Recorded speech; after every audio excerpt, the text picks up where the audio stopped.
ये कहानी आज से 20 साल पहले अभिजीत की जिंदगी में बीती थी, जब अभिजीत की उम्र केवल 3 साल की थी। ये दिल्ली में अपने परिवार के साथ बहुत आराम से रह रहे थे। इनका परिवार बहुत ही ज्यादा खुश था। इनके परिवार में इनके पिताजी, इनकी माताजी, इनके चाचा, इनके चाची और इनके कजिन भाई थे, जिनकी उम्र इनसे थोड़ी सी ज्यादा थी। अब सिचुएशन एक ऐसी क्रिएट होती है जिसकी वजह से अभिजीत के पिताजी का ट्रांसफर दिल्ली से चंडीगढ़ हो जाता है। अब इन्हें अपने भाई को छोड़कर चंडीगढ़ जाना पड़ा। अब चंडीगढ़ जैसे ये पहुंचते हैं तो ये बहुत पुरानी हो गई। उस जमाने में मोबाइल इतने ज्यादा कुछ नहीं थे। तो जैसे ही चंडीगढ़ पहुंचते हैं तो सोचते हैं कि हम कुछ दिन एक होटल में रुकेंगे और फिर जैसे ही हमें कोई रूम का जुगाड़ मिल जाएगा तो वहां पर रेंट से लेकर रहने लगेंगे। अब जैसे ही वो चंडीगढ़ के स्टेशन में उतरते हैं तो उसी समय से कुछ ना कुछ अपशकुन शुरू हो गए थे, क्योंकि रात बहुत ज्यादा हो गई थी। उनको होटल भी जल्दी नहीं मिल रहा था कि जहाँ पे 1-2 दिन के लिए स्टे करे और बाकी दूसरा होटल कोई ढूंढे। लेकिन मुश्किल करके उनको एक होटल मिला। एक होटल मिल गया और यहाँ पर जाकर इन्होंने अपना रूम एक रेंट पे ले लिया। सुबह होती है और अभिजीत के पिताजी बोलते हैं कि मैं जॉब में जा रहा हूँ और कोशिश करूंगा कि लौटते लौटते किसी रूम का जुगाड़ हो जाए तो रेंट पे ले ही लूंगा, फिर शाम को हम लोग शिफ्ट हो जाएंगे, टेंशन खत्म हो जाएगी। तो अभिजीत भी खुश हो जाता है। अभिजीत तो बहुत छोटा सा था लेकिन उसे अच्छा लगता है कि नया घर करके। अब पिताजी जॉब के लिए जाते हैं और लौट के पता चलता है कि भाई कमरे का जुगाड़ हो चुका है। ये लोगों को एक अच्छा खासा घर रेंट पे मिल गया था। रात के समय में ही उस नए घर में शिफ्ट हो जाते हैं। दरअसल उस घर का एक ओनर था, केवल एक ही ओनर था। उस ओनर के परिवार में कोई और नहीं था। ये बहुत ही बुढ़ा आदमी था और बातें बड़ी अजीब सी करता था, थोड़ा वियर्ड सा था, बड़े अजीब से नियम कानून बताया हुआ था। लोग सोचते हैं कि हमें क्या करना है यार, हमें तो अपने परिवार से लेना देना, अपने घर से लेना देना, ओनर से क्या करना है। ये लोग अपने उस घर में रात में सोने का इंतजाम कर लेते हैं, लेकिन अचानक से रात के समय ही इनको इनके दरवाजे के बाहर से अजीब अजीब सी आवाजें सुनाई देती है, जैसे कि कोई हंस रहा है और नाच रहा है, ऐसा कुछ। पिताजी की नींद खुलती है और बाहर की तरफ जाकर दरवाजा खोल के हल्का सा देखते हैं तो ये पाते हैं कि बाहर एक अजीबोगरीब दिखने वाला आदमी खड़ा हुआ है, जिसकी शक्ल हूबहू उसी बुढ़े आदमी से मिलती जुलती है जो इनका रूम ओनर था, लेकिन ये जवान दिखाई दे रहा था। उसकी शक्ल थोड़ी सी लड़की और बुढ़े में मिक्स दिख रहा था। उसकी शक्ल, बाल बिल्कुल लंबे लंबे, एकदम काली और लाल आंख का मिक्स, मतलब इतनी ज्यादा डरावनी आंख, दाढ़ी भी दिख रहा था फेस पे थोड़ा थोड़ा। इतनी ज्यादा डरावनी आंख, इतने ज्यादा डरावना चेहरा इन लोगों ने कभी देखे ही नहीं थे। पिताजी बहुत ज्यादा घबरा जाते हैं और अभिजीत की माताजी को बुलाते हैं, बोलते हैं देखो ये क्या है। ये दोनों छुप के देखते हैं और बोलते हैं कि यहाँ पर कुछ गड़बड़ है, हम लोग एक काम करते हैं कि यहाँ से निकल जाएंगे। दरअसल जो बाहर ऐसा अजीबोगरीब आदमी दिखाई दे रहा था ना, वो वियर्ड सा डांस कर रहा था और चिल्ला रहा था कि मैं श्राप से मुक्त हो गया, मैं श्राप से मुक्त हो गया। अब ऐसा कोई बोलेगा तो कोई भी डर जाएगा ना यार, नई नवेली जगह पे। और वो कभी हंस रहा था, कभी रो रहा था, एकदम पागल टाइप का बिहेव कैसा रहा था कि बिल्कुल पागल सा हो गया है वो। इन लोग जैसे तैसे करके बिना कुछ बोले पूरी रात वहां पर बिताते हैं और डिसाइड कर लेते हैं कि सुबह के समय हम लोग बिना किसी से कुछ बोले इस घर को छोड़कर निकल जाएंगे और किसी को कुछ बताएंगे ही नहीं। ये लोग क्या करते हैं, अपना पूरा बोरिया बिस्तर बांधते हैं और सुबह के वक्त जब वो बूढ़ा आदमी घर पर नहीं होता है, चोरी से सबके सब निकल जाते हैं। चोरी क्या यार, इसमें तो अपनी सेफ्टी के लिए ही हुआ था ना। नहीं, जो भी किया पहले उन्होंने पूछी ना सुबह सुबह, लेकिन वो बहुत रोने लगा। उसने बोला कि नहीं प्लीज आप लोग मुझे छोड़ के मत जाओ, बहुत अजीब सा बिहेव करने लगा। तो उसके पापा ने सोचे कि ठीक है इसको इधर उधर होने दो, अपना सामान शिफ्ट तो है, धीरे से अपन निकल जाएंगे। जब वो जाता है अपने दुकान पे, उसका एक दुकान था बेसिकली, अपने दुकान पे जाता है, उसके बाद ये लोग धीरे से अपना सामान लेते हैं और वहां से शिफ्ट हो जाते हैं कहीं और, वहां से निकल जाते हैं। कहीं और शिफ्ट होने के लिए इनके पास एक ही साधन था, वो था छत्तीसगढ़ की भिलाई का। दरअसल छत्तीसगढ़ के भिलाई में इनके कुछ रिलेटिव्स रहते थे, तो इन लोगों ने उन लोगों से कुछ कांटेक्ट बनाए थे, जिस वजह से उन लोगों ने बोले थे कि एक काम कीजिए, आप कुछ दिन के लिए भिलाई में शिफ्ट हो जाइए। तो यहाँ पर अभिजीत के पिताजी ने भी अपने ऑफिस में बात कर लिए थे और ऑफिस वालों ने बोले थे ठीक है हमारी एक ब्रांच भिलाई में भी है, हम आपका कुछ ना कुछ वहां पर कर देंगे, ट्रांसफर की प्रोसेस स्टार्ट कर देते हैं, हम वहां पर पहुंच जाइए। ये लोग भिलाई पहुंचते हैं। अब ये भिलाई जैसे ही पहुंचते हैं, ट्रांसफर की प्रोसेस कंप्लीट हो जाती है। उसके पिताजी का जो जॉब था वो यहाँ पर शिफ्ट हो गया था। इन लोगों को जॉब करते हुए वहां पर टाइम हो गया, लगभग 6 महीने करीब बीत गए। अब क्या होता है कि 6 महीने बाद जो इनकी दूसरी फैमिली, मतलब अभिजीत के चाचा जी जो कि दिल्ली में ही रह रहे थे, वो अपने परिवार के साथ भिलाई में आ जाते हैं। क्योंकि ये तो पहले से ही ज्वाइंट फैमिली में रहते थे ना, वो तो किसी कारणवश अलग हो गए थे, लेकिन अब फिर से ये वापस से एक हो जाते हैं। एक दिन जो 4 साल का अभिजीत, अब इसकी उम्र भी थोड़ी सी 1 साल की बढ़ चुकी थी, ये घूमते घूमते घर के बाहर निकलता है। शाम का वक्त था, इनके घर के ही थोड़ी आगे पीपल का पेड़ हुआ करता था। ये साफ साफ देखता है कि पीपल के पेड़ की एक डाल पर एक अजीबो गरीब दिखने वाली औरत बैठी हुई है जिसके पैर उल्टे दिख रहे हैं। ये देख के बहुत ज्यादा घबरा गया। आओ देखा ना ताओ तेजी से अपने घर की तरफ भागते हुए आया और अपने परिवार वाले सभी लोगों को ये बात बताया। तो सभी लोगों ने इस बात को इग्नोर कर दी क्योंकि ये बच्चा था ना। अब बच्चे की ऐसी बात पर कौन विश्वास करेगा, क्योंकि बच्चे तो भूत के सीरियल देखते रहते थे। उस समय तो भूत के सीरियल तो कुछ ज्यादा ही फेमस हुआ करते थे। तो लोगों ने सोचे मजाक कर रहा है या फिर ऐसे ही वहम हुआ है, छोड़ो। लेकिन वो छोटा सा अभिजीत बहुत ही ज्यादा डर चुका था। वो बहुत डर चुका था और उसे पता था कि मैंने क्या देखा। हाँ। अब क्या होता है कि इसके जो चाचा थे इनको थोड़ा सा लगा कि नहीं यार, ये जो बात कर रहे हैं इसके बात में पता नहीं क्यों थोड़ी सी सच्चाई लग रही है। अगले दिन चाचा जी कहते हैं कि क्या मुझे तू लेके चलेगा जहाँ तूने ये सब कुछ देखा है। अभिजीत बोलता है बिल्कुल चाचा जी, मैं ले चलूंगा। शाम का वक्त होता है और आज अमावस्या की रात थी। तकरीबन 7:30 बज रहे थे।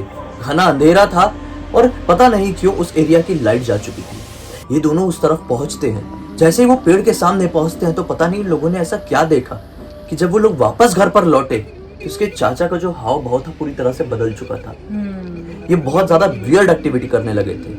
अभिजीत का ये कहना है कि अभिजीत ने वहां पर कुछ नहीं देखा था। इन पता नहीं चाचा ने ऐसा क्या देख लिए थे जो वो इतना ज्यादा घबरा गए थे और उनको 102 डिग्री का बुखार आ गया। उसके बाद वो बेड से उठ ही नहीं पाए। बुखार तो नॉर्मल वाली बात है। हाँ। लेकिन जब 2 शाम बीती तो ये बहुत ज्यादा आक्रामक हो गए। ये अपना सर दीवार से मारने लगते थे। बहुत ज्यादा खाना खा रहे थे। लोगों के लिए सोचना बहुत ज्यादा अजीब था कि किसी इंसान को इतना तेज फीवर है कि पूरा हाथ पूरी बॉडी तप रही है। वो इंसान इतना ज्यादा एक्टिव कैसे दिख सकता है, इतना खाना कैसे खा रहा है, अपना सिर कैसे पीट रहा है, लोगों को गालियां कैसे दे रहा है, अपने हाथ पैर कैसे दांत से काट रहा है। लोग बहुत ज्यादा घबरा गए थे इन्हें देख के। बिल्कुल वियर्ड हरकत करने लगे थे। मतलब ऐसा लग रहा था कि हाँ सच में वो पजेस हो गए या कोई तो ऐसी आत्मा है जो उनकी बॉडी पे आ चुकी है अभी। लेकिन इनके परिवार वाले ये सब चीजों पर ज्यादा विश्वास नहीं करते थे। इनका जैसे तैसे करके डॉक्टर से इलाज हुआ और कुछ ही दिन बाद इसके चाचा की मृत्यु हो गई। जब इसके चाचा की मृत्यु हुई तो ये लोग बहुत ज्यादा गम में आ गए। ये लोगों ने सोचा कि जब से हमने दिल्ली छोड़े हैं एक मनुष्यत हमारे परिवार में लग सी गई है। हम एक काम करते हैं, हम वापस सब कुछ छोड़ छाड़ के दिल्ली के उसी पुराने घर में पहुंच जाते हैं। चाचा की तो मृत्यु हो गई थी, बची थी चाची और इसका कजिन, पिताजी और इसकी माताजी और अभिजीत खुद। और वापस से प्रेग्नेंट भी थी वो चाची प्रेग्नेंट थी वो टाइम पे। वापस से ये लोग दिल्ली शिफ्ट हो जाते हैं। तो एक प्रेग्नेंट औरत के लिए अपने पति को खो देना बहुत ही ज्यादा दुखदायी हो सकता है, आप लोग समझ सकते हैं। अब जैसे ये दिल्ली शिफ्ट होते हैं उसके एग्जैक्टली 1 हफ्ते बाद इसकी चाची रात के समय कुछ बर्तन ऐसे ठीक करके किचन में रख रही थी और अचानक से इनके घर का दरवाजा नॉक होता है। घर के सभी लोग सो चुके थे। ये दरवाजा खोलती है तो पाती है कि एक औरत बाहर है और वो बोल रही है कि बेटा मैं थोड़े काम से यहाँ पर आई हुई हूँ तो मुझे पानी पीने को मिलेगा क्या। वो औरत अंदर आती है और इनके सोफे में बैठती है तो बोलती है ठीक है मैं लेके आती हूँ। ये पानी लेने के लिए जाती तो है लेकिन जब लौट के आती है तो वहां पर कोई था ही नहीं और दरवाजा खुला हुआ था। और वो औरत भी थोड़ी अजीबोगरीब दिख रही थी और थोड़ी वियर्ड सी हरकत कर रही थी। ये समझ नहीं पाती है कि ऐसा क्यों हुआ, क्या हुआ। हाँ। अब ये वहां पर सोने चली जाती है। अब कुछ दिनों बाद से इनकी तबीयत बहुत ज्यादा खराब होने लगी। इन्हें सपने में रोज वही औरत दिखाई देती थी जो कभी खाना मांगती थी, कभी पानी मांगती थी, कभी प्याज मांगती थी, कभी चावल मांगती थी, कभी भीख मांगती थी। अजीब अजीब सी हरकतें वो औरत इनके सपने में करती रहती थी। ये बहुत ज्यादा घबरा गई और इन्होंने घबराहट के मारे ये सारी बात अपने परिवार वालों को बता दी। अब कुछ ही समय बाद इनका जो एक पुत्र है उसका जन्म हुआ। लेकिन ये जो पुत्र का जन्म हुआ ये नॉर्मल नहीं, वो बच्चा विकलांग रहा। उसके शरीर में काफी सारी कमियां रही। अब ये लोग बहुत ज्यादा टेंशन में आ गए कि जब से वो एक औरत घर पर आई थी पानी मांगने तब से इनको बुरे सपने आ रहे थे, तबीयत बहुत ज्यादा खराब रह रही थी और अब आखिरकार जो बच्चा पैदा हुआ वो भी शारीरिक रूप से बहुत ज्यादा ठीक नहीं था। तो सब लोगों ने सोचे नहीं हमें किसी जानकार इंसान से बात करनी चाहिए। अब जानकारी निकाले तो पता चला कि इस एरिया में एक फेमस आदमी है जिसको ये सब चीजों का बहुत ज्ञान है, भूत प्रेतों का बहुत ज्यादा ज्ञान है। हाँ। ये कोई तांत्रिक वांत्रिक नहीं था लेकिन ऐसे होते हैं ना कुछ लोग जिसे बहुत इन्फॉर्मेशन होती है, जो चीजें जानते हैं, पैरानॉर्मल एक्सपर्ट टाइप के होते हैं। जब इनसे बात की गई तो समझ में आया कि इन लोगों के परिवार में एक डायन की नजर है। डायन ने इनके घर पर कुछ टोटका कुछ टोना कर दिया है और बस वो ये चाहती है कि इस परिवार के सारे मर्दों की मृत्यु हो जाए। मतलब उस घर का एक छोटा बच्चा तक जिंदा ना रहे, पूरे घर के सब मर्द साफ हो जाए, सब मर्द मर जाए। पता नहीं इन लोगों के इससे क्या गलती हो गई थी या फिर क्यों ऐसी नजर डाली थी किसी डायन ने इनके ऊपर, ये कभी किसी को समझ में नहीं आया। ये लोग बहुत ज्यादा घबरा गए और उन्होंने पूछा उस आदमी से कि क्या तरीका है इससे बचने का। उस आदमी ने बोला कि मैं इसके बारे में एक तांत्रिक से डिस्कस करूंगा। वो अपने एंड से गया और किसी तांत्रिक से डिस्कस किया और यहाँ पर आकर बताया कि आपको पूर्णमासी की रात में कुछ विधि करनी पड़ेगी जो आपके एंड से रहेगी, इसमें कोई और बाहर का इंसान इंक्लूड नहीं होगा। वो विधि उसने इन लोगों को बताया और आने वाली पूर्णमासी की रात में इन लोगों ने वो विधि की।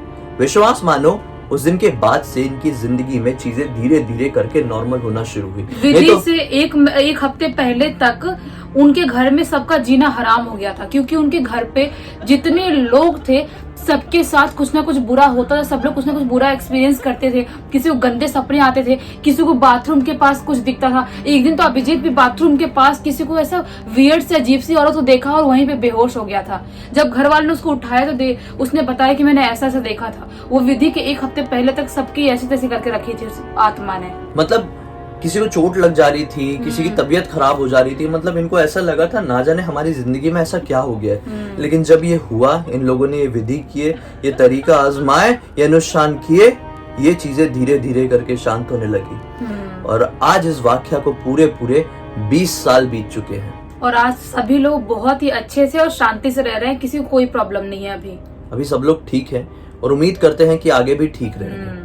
तो दोस्तों, इस कहानी से आप लोगों को, ये सच्ची कहानी थी, ये सच्चा वाक्य था, कहानी कहना गलत है। इस वाक्य से आप लोगों को ये सीख मिलती है कि जिंदगी में भी आप किसी भी नई जगह पर शिफ्ट होना तो डायरेक्टली वहां पर जाकर शिफ्ट ना हो जाए। अगर आप किसी नए घर में जा रहे हैं तो उसकी थोड़ी सी जानकारी निकाल लीजिए, चाहे आपको कितनी भी जल्दी क्यों ना। उस घर के वास्तु के बारे में समझ लीजिए, क्योंकि ये जो वास्तु पूजा पाठ करवा लीजिए, क्योंकि ये जो वास्तु शास्त्र और ये जो कुछ पूजा से रिलेटेड चीज होती है नए घर के लिए, ये बहुत ही ज्यादा इंपॉर्टेंट होती है। कई बार किसी घर ने बहुत कुछ बुरा देखा रहता है जिसकी यादें उस घर में रह जाती है, और उसके बाद अगर आप उस घर में एंटर करते हैं तो आपके साथ भी काफी सारी परेशानियां क्रिएट हो सकती है और इतनी बुरी कहानियां, इतनी बुरी सिचुएशंस आपके साथ क्रिएट हो सकती है जिसके बारे में आपने कभी उम्मीद भी नहीं की होगी। तो अभी हम लोग फिलहाल उम्मीद करते हैं कि इस वीडियो को आप लोग लाइक जरूर कर देंगे। हमें पहली बार देख रहे हैं तो चैनल को सब्सक्राइब करके बेल आइकन दबा के ऑल के ऑप्शन में क्लिक करना, क्योंकि इसी तरह के हैरान करने वाले खौफनाक वीडियोस आप लोग के सामने रेगुलरली लेके आते रहते हैं। इंस्टा की लिंक इस वीडियो के डिस्क्रिप्शन बॉक्स में क्लिक करके डायरेक्टली वहां पर पहुंच जाना और अपनी कहानी भी वहां पर आप लोग लिख के भेज सकते हैं, जिस तरह से अभिजीत ने हमें लिख कर भेजी। हम लोग जरूर, अगर आपकी कहानी बहुत अच्छी होगी, बताने लायक होगी, तो अपने वीडियो में लेकर आएंगे। तो चलिए कल फिर से मिलते हैं, तब तक के लिए बहुत बहुत धन्यवाद। आपका दिन शुभ हो।